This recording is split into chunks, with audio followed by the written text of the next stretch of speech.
Ayan. So, hello guys! Welcome ulit dito sa Psychology of Freedom. Another typing episode kasi ni-request ni Mark Glenn Novo na i-type ko si Enrique Gil.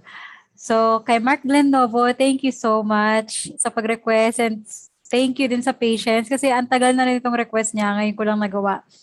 So, ayun. So, kay Enrique Gil naman, napapanood ko siya, oo, pero wala pa akong clue talaga sa personality niya. So, syempre, ulit, paano natin itatype yung personality ni Enrique Gil? Syempre, kukunin natin yung cognitive functions niya, FITE user ba siya versus TIFE user, NESI user versus SENI user, tapos yung interaction style niya, paano siya makapag-interact sa ibang tao, direct ba siya sumagot or informative, responding ba siya or initiating, movement versus control. Tapos last but not the least, yung temperament niya, abstract ba siya, all about the what ifs, or concrete, all about the what is. So affiliative ba siya versus pragmatic, systematic versus interest-based. So pag nakuha na natin lahat yon, yung information na yon, ano yung primary na ginagamit niya, i-cross-match natin dito sa type grid ni C.S. Joseph. So inadapt natin to sa kanya. Tapos, doon natin malalaman kung ano talaga yung personality type niya. So, ayan, let's start na tayo. Welcome to the interview on the Boy Abunda Talk channel. Maraming salamat. Nice to see you. No, thank you. Thank you for inviting me. Maraming salamat. How are you? We're good. Business has been a little tough on us kasi syempre we're also building and construction is going on. And syempre dahil sa mga ECQ and all these limitations. But thank to the Lord that tuloy-tuloy naman. So are you Nag-initiate siya nun. building a building? Are you building houses? Are you building? Oh, we're building houses right now. We have a lot more to go. One time, parang kung tamang pagkaalala ko, si Ricky came to the studio. I was doing the buzz and you're a little boy. You were. Yes, I was.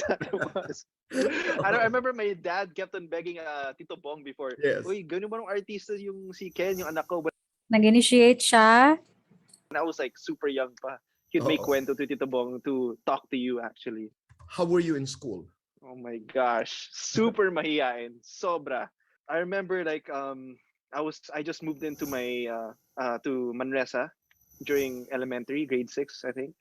Talking about his own experience, past experience, introverted sensing.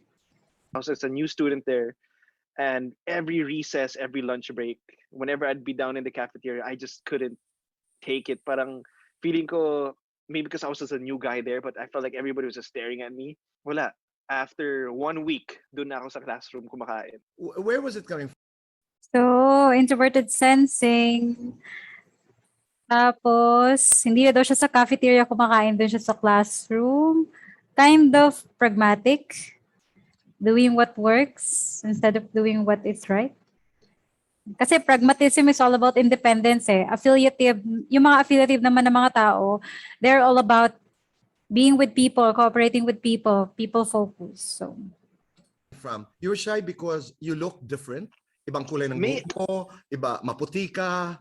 Yeah, I just felt like, maybe there's a sense of like being an outsider or I don't know, because I was the only Caucasian-looking boy out there, Spanish-looking boy. How were you reacting to the young girls na merong crush sa'yo? I would just not pay attention to it. I'll be going to school. My mom, na minsan hinatid kami, o yung dad ko, pag hinatid kami sa school, dun pa lang sa bintana, like the lower batches, even the other higher batches, andun sila sa may bintana, they would like make kawai, and it would like, I was so embarrassed. And my mom and my dad was just like laughing and laughing. Oh my gosh. Talking about his past experience again, introverted sensing. Did you know na guwapo ka? I wouldn't say that because in school parang ang dami kasi may mga jowa-jowa. So I wasn't that part of that group, I think. So parang I felt like I was like a nerd in a way. 3 siblings. You're the middle child. Yes. You as an actor is confronted very often with that experience of not knowing what's going to happen. You don't really understand exactly what's going to happen when you hear that word action, etc. You know what? Tama ka talaga dyan, Tito Boy. I just realized sa lahat ng mga projects na ginawa ko dati, I just can't believe that I just said yes, yes, yes. And when you're young, you're fearless, you don't really, wala ka ba masyadong inhibitions, nothing really stopping you as much. The older you get, I think the wiser you become, the more critical you think. What is your That's abstract. The older you get, process as an actor?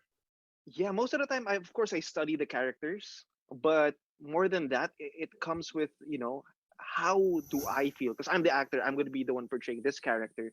How would I deliver this line? How would I look at this person? As this character, it's totally different, and you can't really put yourself in that character. Sometimes, as much as you want to, most of the time you're just praying like, I hope this is what the character is. It's more of a feeling for me. Other people want to go by textbook. It's hard to explain. Wait lang. No, other people want to go by textbook, extroverted intuition. it's really hard because now you're now explaining, a process that is what emotion, that's emotive, that's Yes, spiritual. Ang hirap, yes, ang yes, hirap yes. It's a little bit of both. Yeah. A lot of the times that hinders us, or me, for the fact that on some scenes are the lines really. For me, I think that the emotion and the thought and the mindset of the character is there, but sometimes the vessel is the lines. And if there's something wrong with the lines, yeah, the thought of the scene could mean so much, but the lines are really critical to me. Abstract. May mga direktor na Yes. pati kamay tuturuan ka, pati mata tuturuan ka kung nasaan. Yes, lahat. yes. Or do you appreciate directors who say, this is just what I want? I've really experienced both. I'm really comfortable with, making gaya, imitating people. For some reason, when I would Imitation is all about extroverted intuition. Mirroring is all about SE. So, more of imitation siya. So, extroverted intuition user siya. growing up, whenever we'd be watching, my parents also noticed whenever we'd be watching Talking about his past experience, introverted sensing. movies, Pixar, or any movie, on the way home, ginagaya ko na yung mga lines. Oo. Or as I watch it, ginagaya, I try to imitate them. So imitation, that's why I think I can dance. Before, hindi naman talaga nakakasaya, but because I'd watch the choreographers do it, I would just imitate. I'm like a chameleon. That's how I felt. I'm good. So, sabi niya, para siyang chameleon. Kasi nga, ang mga NE user, very adaptable sila. So, ayan. at that. And of course, it's a challenge that when they said, "Oh, give your space, do what you want." Now, yes, there's Because that's somewhat. dangerous. That's good. Yes, it is. Diba? Yes, but also kasi if the director tells you exactly what he wants, for him to see or she to see, it's also hard, very critical. Then dapat ganto, dapat eksakto lahat ng tinginan. So it's both of them are hard in a way. Both of them have has their tension and pressure. No, but in terms Parang he's talking about systems eh. Anong meron kapag ka yung director alam nila kung ano yung gusto nila, and talking about anong meron kung binibigyan ka ng freedom ng director to express what you think is how the character would express. So parang systems. Talking about systems eh. of emotions, how much of your personal experiences, how much of your personal joy and pain Yes. do you use when you take on a role? That's the number one thing I wanted to talk about. Because a lot of these actors and actresses, they really base it upon their personal experiences, which for some reason it does not work with me talaga. Yeah, I think it's a curse that I've come upon for almost being 12 years in the industry. For some reason, even when directors try to motivate me for a crying scene or whatever, try to think your saddest moments and stuff like it just doesn't work. It's me, it's not this character, and I can't remember as a moment in my life and I just adapt it here. I treat me as the character. I really base it upon the character, and I believe for whatever scene is asked of me, if you need to cry for this moment or what, iba kasi yung iyak mo for us for let's say natapunan yung pagkain mo tapos iiyak ka and you're thinking of somebody that passed away before, iba yung iyak mo eh. Diba? It's really different. That's a lot of pressure, right? Talking about naman processes, systematic siya. How do you handle that?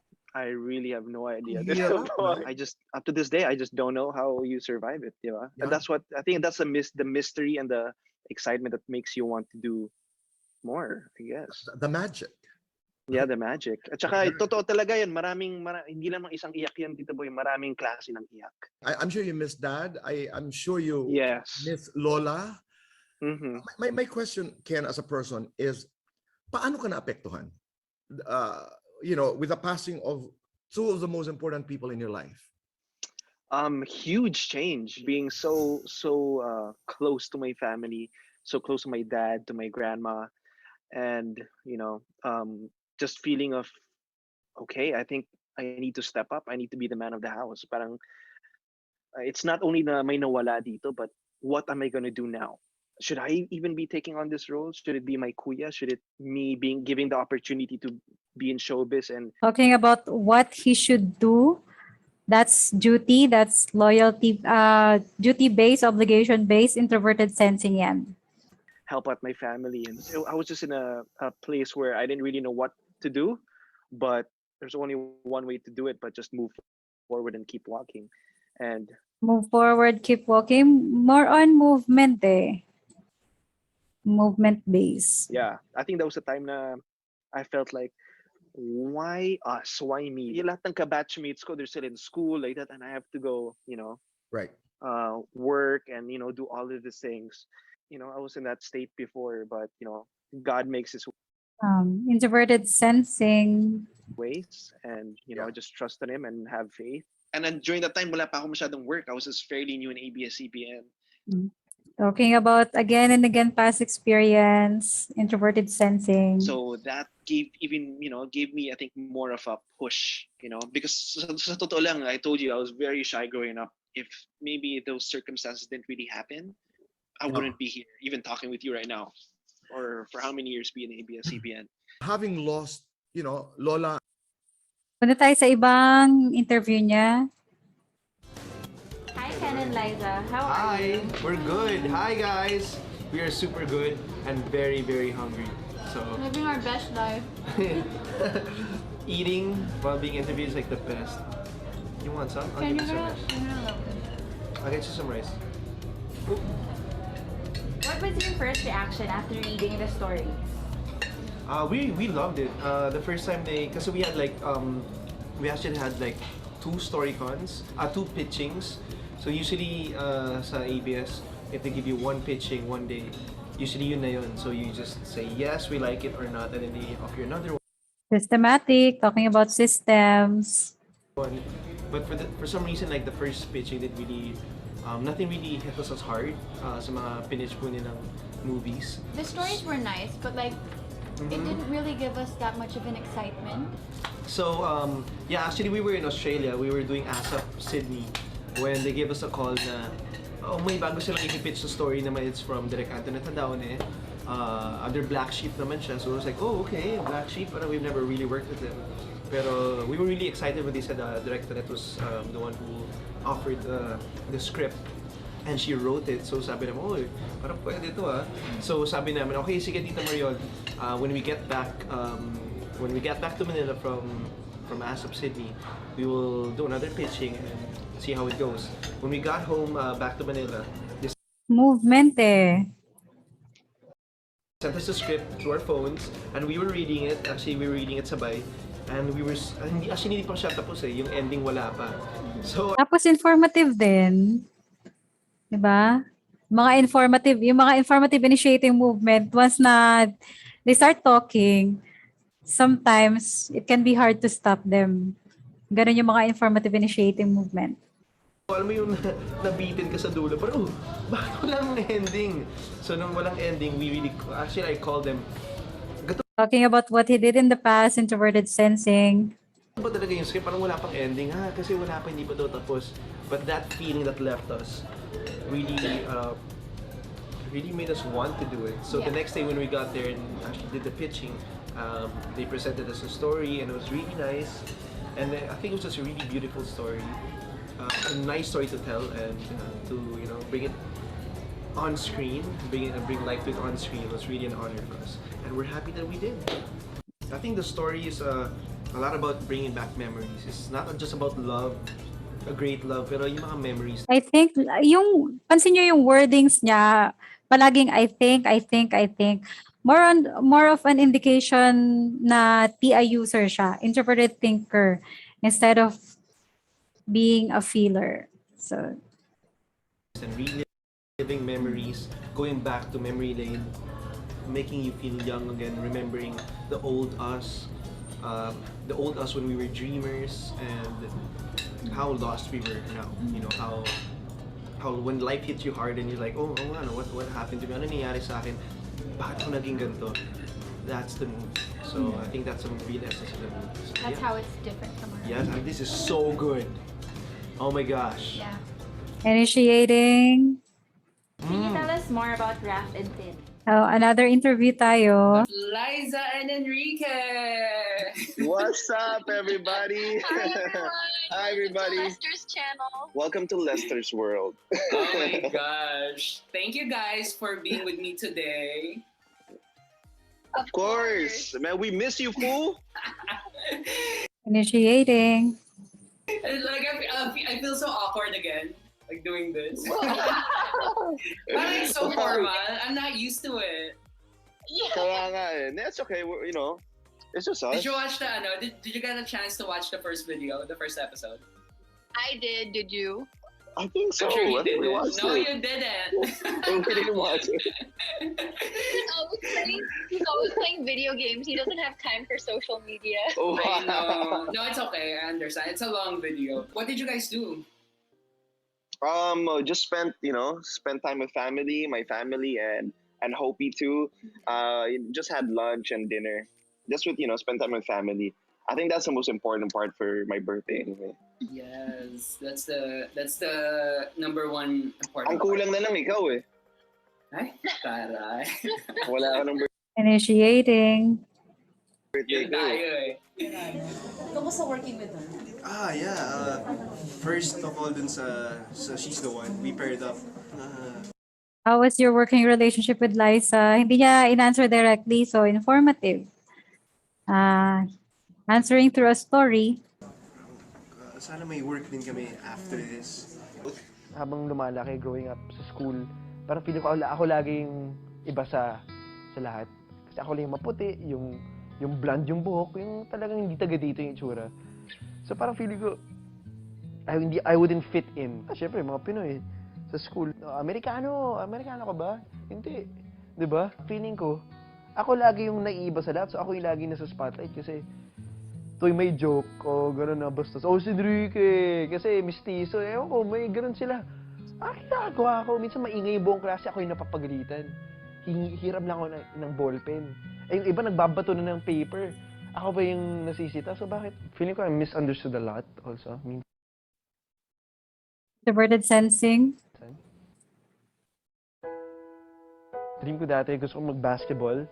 Kung di basketball, something to do with animals and the sea. Siguro, marine biology or ganun. Selfless. Napaka-selfless na tao. Tapos minsan luma na cellphone niya, kami bago. Kasi luma talaga, alam mo yung lumang-luma talaga. Okay lang, basta gumagana. So parang, doon lang ako nakakita na napaka-selfless sa tao. Kaya at that time nung namatay siya, bakit yung kukunin si Papa, 'di ba? Parang si Andy batang-bata pa. Tapos 'di ba? Anong gagawin ni Mama mag-isa lang? Tapos kaming tatlo na sa tuwing college pa, doon pa nawala, 'di ba? So parang bakit ganito? Siyempre 'di ba, yung mag-iisip ko, ba't ganyan? Sa kalulugar, 'di ba? Bata-bata mo tapos 'di ba? So, ano gagawin ko? I have to work na. Di ba ako mag-aaral muna? 'Di ba? May gano'n. Mag-summarize na tayo kasi madami-dami ng clips yung napanood natin. So, kanina, parang more on FE user siya, di ba? Kasi parang yung kinuwento niya nga sa tatay niya, about sa father niya na selfless, ganyan-ganyan. Puro compliment siya na ganito yung tatay niya. So, indication niya na extroverted feeling user siya. Tapos, based sa cognitive functions niya, TIF user and ESI user, it's either SFJ lang siya or NTP. Ayan, so tingnan natin dito sa type grid. So, SFJ, NTP, pero yung interaction style niya, informative, initiating, extroverted siya, movement, informative, initiating, movement. So, dito yan na line, mga starter types. And sabi natin, based sa cognitive functions, SFJ or NTP lang siya. So, dito, SFJ, NTP, tanggal na yung ENFP, ESFP. Tapos, based sa temperament niya, may pagka-pragmatic siya, abstract, and systematic. Yun, for sure systematic siya. So, yung ESFJ, concrete sila, affiliative, and systematic. So, tanggal na yan kasi concrete and affiliative yung mga ESFJ. So, ang kanyang personality type based dun sa mga napanood ko, ENTP. So, that explains siguro why he feels different kasi he feels misunderstood kasi ang mga ENTP naman talaga ay misunderstood. So, na-mention niya kanina na nung bata pa siya, very shy siya, very, parang keeps to himself. Kasi kapag bata, more on subconscious focus tayo. Ang subconscious ng mga ENTP, ISFJ. So, very behind the scene.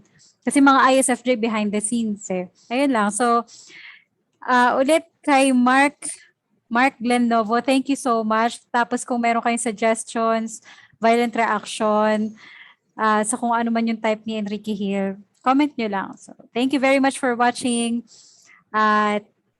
See you sa next video.